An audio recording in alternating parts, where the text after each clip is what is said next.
자, 오늘 새벽에 우리에게 주시는 하나님 말씀을 받습니다. 이제 사도행전의 마지막 장이 되겠습니다. 사도행전 28장 오늘 1절에서 10절까지 말씀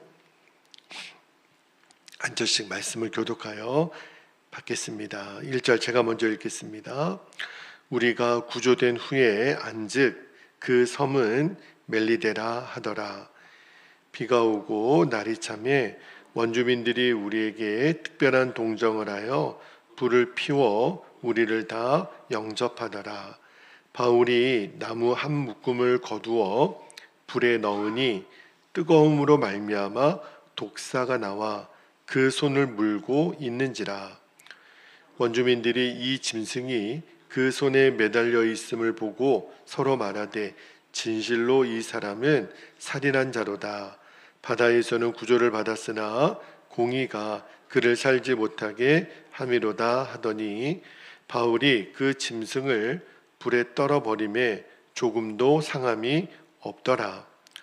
그들은 그가 붙든지 혹은 갑자기 쓰러져 죽을 줄로 기다렸다가 오래 기다려도 그에게 아무 이상이 없음을 보고 돌이켜 생각하여 말하되 그를 신이라 하더라. 7절 이 섬에서 가장 높은 사람 보블리오라는 이가 그 근처에 토지가 있는지라. 그가 우리를 영접하여 사흘이나 친절히 머물게 하더니 보블리오의 부친이 열병과 이질에 걸려 누워 있거늘 바울이 들어가서 기도하고 그에게 안수하여 낫게 하매 이러므로 섬 가운데 다른 병든 사람들이 와서 고침을 받고 후한 예로 우리를 대접하고 떠날 때에 우리의 쓸 것을 배에 실었더라. 아멘. 하나님 말씀입니다. 이제 드디어 새벽마다 읽었던 사도행전 말씀이 사도행전 이제 마지막 장 28장으로 들어왔습니다. 27장, 28장은 이제 바울이 로마로 가는 도중에 만났던 유라굴로 광풍에 의한 사건을 이제 두 장에 걸쳐서 말씀하고 있는데 오늘 새벽 설교 제목이 고난은 왜 주시고 기적은 왜 행하실까? 오늘은 우리에게 고난을 주시고 또 기적을 보여주시는 하나님의 뜻과 계획에 대해서 말씀을 좀 나눌게요. 우리가 정말 감당하기 힘든 고난을 만나면 드는 의문이 있어요. 물론 고난을 통해 주시는 하나님의 유익이 있다라는 것을 알죠.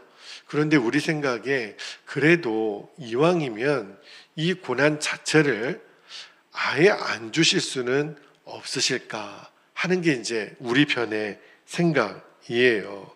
자, 그래서 오늘 새벽에 왜 하나님이 고난을 주시는지 그 의미에 대한 말씀을 오늘 본문을 통하여 살펴보려고 합니다. 자, 지금 유라굴로 광풍 때문에 2주 동안 이제 배에서漂流하다가 이제 고생은 했지만 바울을 포함하여 276명이 한 사람도 죽지 않고 그들이 이렇게 헤엄쳐서 도착한 섬이 있어요. 그 섬의 이름이 멜리데라고 하는 섬입니다. 그런데 멜리데 섬에 상륙을 했더니 원주민들이 깜짝 놀란 거죠. 갑자기 막 276명이 바다에서 사람들이 헤엄쳐서 막 올라오는 거예요. 보니까 거기에 로마 군인들도 있고 막 죄수들도 있고 막 얼마나 소동이 일어났겠어요. 그런데 오늘 2절 말씀부터 보니까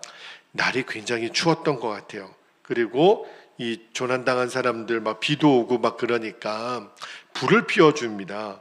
그리고 있는데 근데 바울이 그 땔감 나무를 이제 불에 넣기 위해 집어드는데 가만 그 나무 사이에 독사가 나왔던 것 같아요. 그리고 그 독사가 바울의 손을 확 뭅니다. 그러니까 이제 멜리데 사람들은 생각하기를 야, 이 사람이 살인자가 맞구나. 독사가 와서 물으니까 말입니다. 그죠? 그리고 이 사람이 이제 곧 죽겠다. 이렇게 이제 원주민들이 생각을 했는데, 근데 오늘 말씀해 보니까 바울이 독사에 물렸는데도 전혀 붓거나 죽지 않는 거예요.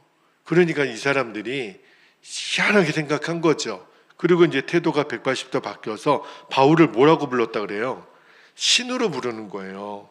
그러니까 참 바울은 대단한 사람이에요. 이미 보았지만 그 사도행전 읽을 때도 바울을 가리켜서 막 신으로 여겼던 사람들 있었잖아요. 근데 이 멜리데 사람들이 바울을 막 신이라고 막 부르니까 그 마을에 이제 추장격인 보블리오라는 사람이 나와서 대접을 극진하게 하는 거예요. 그러니까 이 보블리오의 아마 아버지가 부친이 여기 보니까 열병과 이질에 걸려서 죽게 됐는데 바울이 또 그 보블리오 아버지에게 안수하니까 또 고침을 받는 거예요.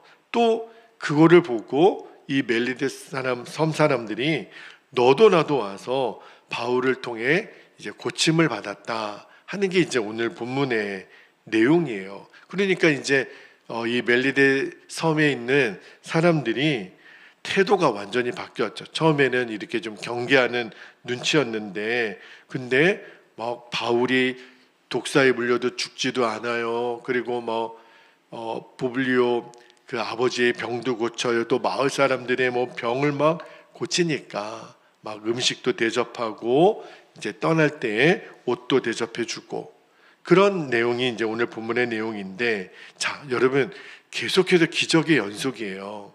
유라굴로 광풍에서 이 276명이 한 명도 죽지 않고 살아났다. 이거는 선원들도 믿기지 않는 일이고 로마 군인들도 믿기지 않는 일이죠. 왜냐하면 이 모든 역사 뒤에는 누가 계세요? 하나님이 하나님의 생명사기로 이게 덮어주고 있으니까 가능했지. 그러니까 인간의 상식으로는 불가능한 일이 일어난 거예요. 그죠? 그러니까 이런 일을 보면서 하나님은 진짜 고난 중에도 기적을 베푸시는구나.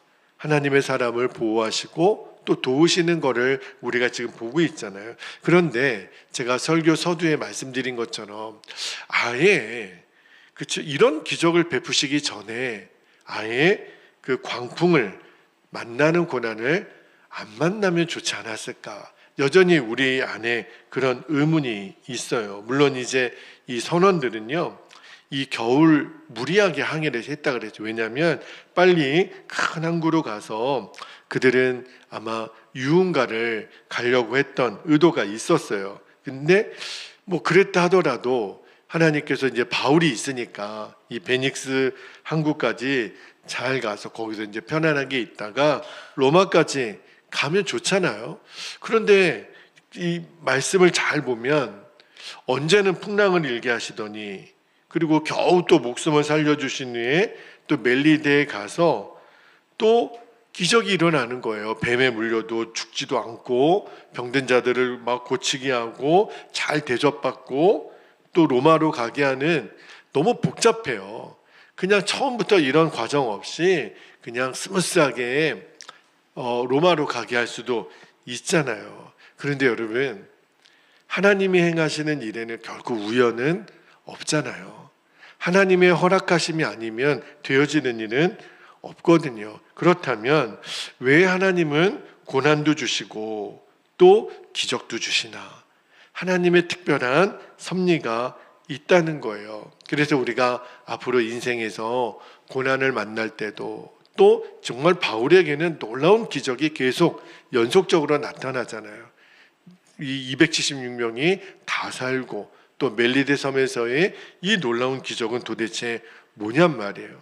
그러니까 이제 우리가 앞으로 고난이 왔을 때 또 기적이 일어났을 때 어떤 마음가짐을 가져야 되는지를 오늘 바울을 통해서 배워보고 싶은 거예요. 여러분, 나중에 바울이 로마로 가서 복음을 증거하잖아요. 물론 로마에는 이미 예수님을 믿은 그리스도인들이 있었어요. 그들로부터 따뜻한 대접을 받죠. 그런데 그렇다 하더라도 있을 수 없는 일이 일어나요.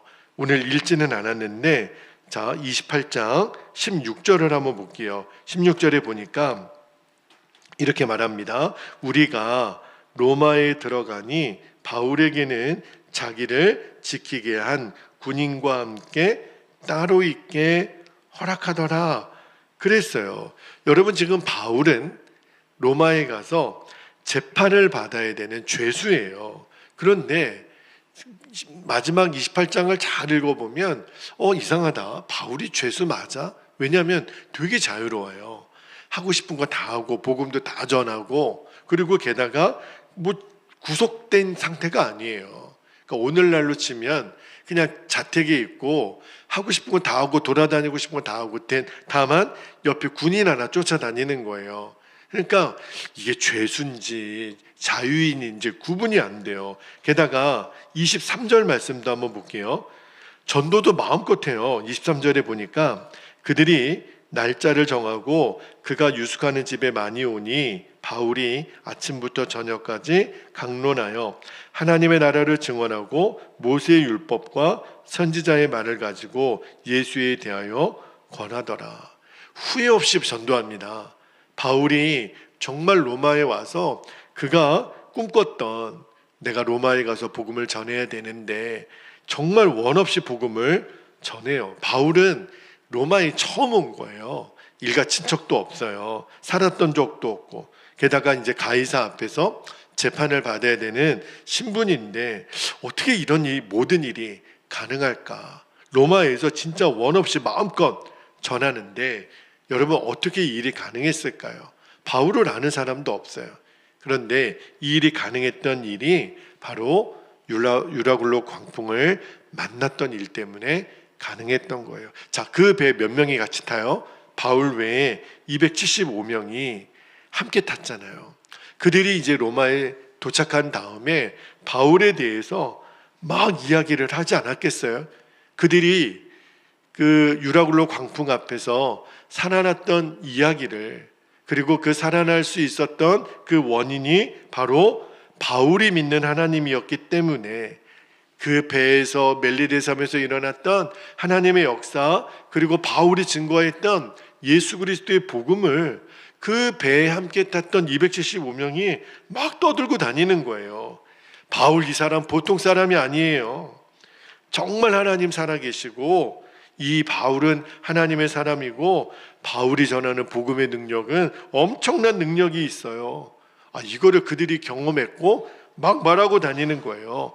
몇 번의 죽을 위기가 있었지만 바울 때문에 다 살았고, 또 바울은 독사에 물렸는데도 이 사람 죽지 않아요. 막 로마가 들썩이는 거예요. 275명이 막 이야기를 하고 다니니까. 그러니까 로마 사람들도 바울을 죄인 취급할 수가 없었던 거예요. 이 사람이 보통 사람이 아니다. 비밀이 여기에 있었구나. 여러분, 만약에 바울이 유라굴로 광풍을 만나지 않고 베닉스 항구에도 무사히 도착했고 겨울도 잘 보내고, 그러면 그렇게 해서 로마에 도착했다고 한번 생각해 보면 이제 배에 탔던 군인들, 또 선원들, 많은 승객들은 그냥 유흥도시 베닉스에서 3개월 잘 지내다가 그냥 로마로 온 거예요. 여행은 편했을지 모르겠죠. 그러나 바울이 로마에 와서 복음을 전할 때 누가 하나 귀 기울여 듣겠어요? 누가 바울의 전도를 받겠어요? 누가 힘을 실어 주겠어요? 그런데 이 바울을 포함한 276명이 이 유라굴로 광풍 때문에 살아났던 이 기적 때문에, 이 고난 때문에 이제 로마에 가서 바울의 입지가 완전히 달라진 거예요. 그러니까 이게 그냥 있었던 일이 아닌 겁니다. 하나님이 왜 하나님 사랑하는 자녀들에게 고난을 주시나? 분명한 유익이 있다는 거예요. 그 유익이 뭐냐면, 자, 로마서 8장 28절, 우리가 너무너무 잘 알고 있는 말씀이죠. 우리가 알거니와 하나님을 사랑하는 자, 곧 그의 뜻대로 부르심을 입은 자들에게는 모든 것이 어떻다고요? 합력하여 선을 이루느니라. 우연이 없다는 거예요. 그것이 고난이든 기적이든 우연이 없다는 거예요. 무슨 유익이냐면, 하나님의 자녀들이 고난을 통해 얻는 유익이 뭐냐면 이 고난 때문에 예수님의 증인이 되는 거예요. 야, 저 사람을 보니까, 저 사람이 고난을 지나가는 것을 보니까 하나님 살아계시네. 저 사람 안에 있는 복음의 능력이 진짜네. 아, 고난을 통해 예수 그리스도 그분을 증거하는 유익을 얻게 되더라는 거예요.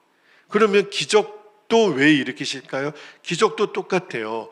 고난도 예수님을 드러내는 증인으로의 역할을 한다면 기적도 마찬가지예요. 증인으로 세우기 위해서. 그러니까 사도행전의 진짜 대표적인 두 글자가 증인이에요. 증인. 예수님의 증인. 자, 사도행전 1장 8절 말씀을 한번 볼까요?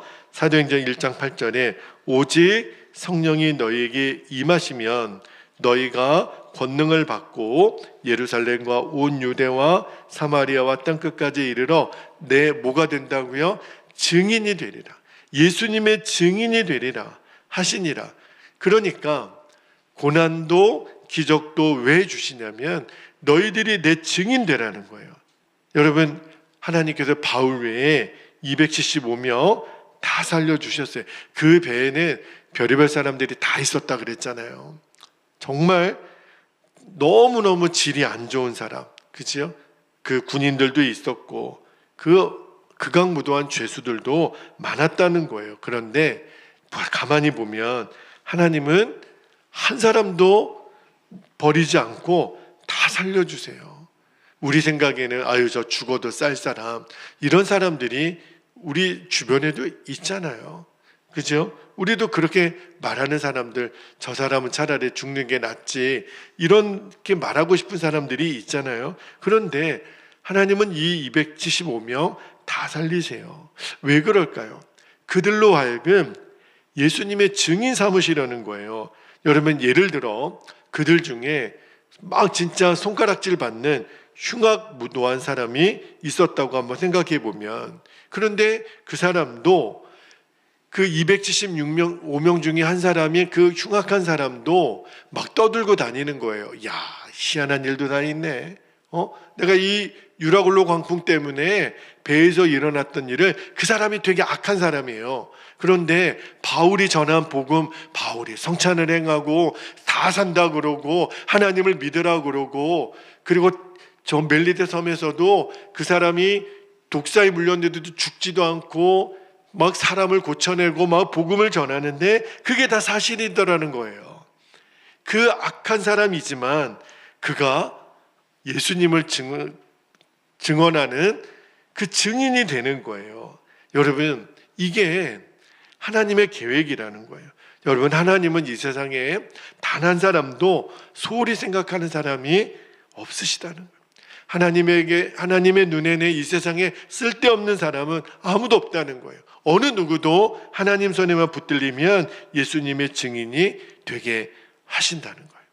여러분, 왜 하나님이 고난을 주시고 또 기적을 주시는지 오늘 말씀이 정말 시금석이 되기를 바랍니다. 하나님은요, 우리에게 병 주고 약 주고 그런 하나님이 아니에요. 하나님의 목적은 딱 하나예요. 너희들이 예수님의 증인이 되라. 십자가 복음의 진짜 능력이 무언지를 너희들이 증거하는 사람이 되라는 거예요. 그러니까 우리가 고난이 왔을 때 아이고 하나님 안 계신가 봐, 하나님 계시면 내게 왜 이런 일이 일어나, 또 이랬다가 또 기적이 일어나면 아우 역시 하나님은 또 우리와 함께 계셔, 이런 식으로 그냥 손 뒤집듯이 업다운 되지 말고, 고난이 중요한 게 아니고 기적이 중요한 게 아니고 더 중요한 건 뭐냐면 이 시간을 통해서 하나님이 나를 예수님의 증인으로 세우시려는 거구나. 우리가 여기에 눈이 뜨이게 되기를 축복합니다. 그래야 고난이 와도 낙심하지 않는 거예요. 또 뭐 기적이 오고 승리가 왔을 때 막 흥분에 도취되지 않는 거예요. 아, 나로 하여금 오직 예수님의 증인 되게 하시는 거구나. 우리가 계속 그렇게 성령의 인도하심에 민감하여 가면 돼요. 그러면 바울처럼 하나님의 영광을 드러내게 하십니다. 저와 여러분이 꼭 그렇게 예수님의 증인으로 세워지는 하나님의 사람들이 되시기를 주님의 이름으로 축복합니다. 이제 우리 함께 기도하겠습니다. 오늘도 두 가지 기도 제목 우리가 붙들고 기도하겠는데요. 첫 번째는 우리에게 고난과 기적을 허락하시는 이유를 이제 분명히 알았어요. 그거는 우리를 예수님의 증인으로 세우시는 것임을 우리가 분명하게 확신하게 하옵소서. 이 증인이라, 예수의 증인이라, 이 말을 꼭 잊지 않게 되시기를. 두 번째는 그래서 고난 앞에도 낙심하지 말게 하시고 기적 앞에서도 승리 앞에서도 흥분하지 않는 거예요. 우리는 늘 한결같이 우리 안에 역사하시는 주님만을 더욱더 주목하는 겁니다. 24시간 예수님만을 바라보라. 이 말씀만 붙들고 우리가 한결같이 주님 손 붙들고 나아가게 하옵소서. 우리가 두 가지 기도 제목 붙잡고 이 시간 주님의 이름을 간절히 부르신 후에 통성으로 기도하겠습니다. 주여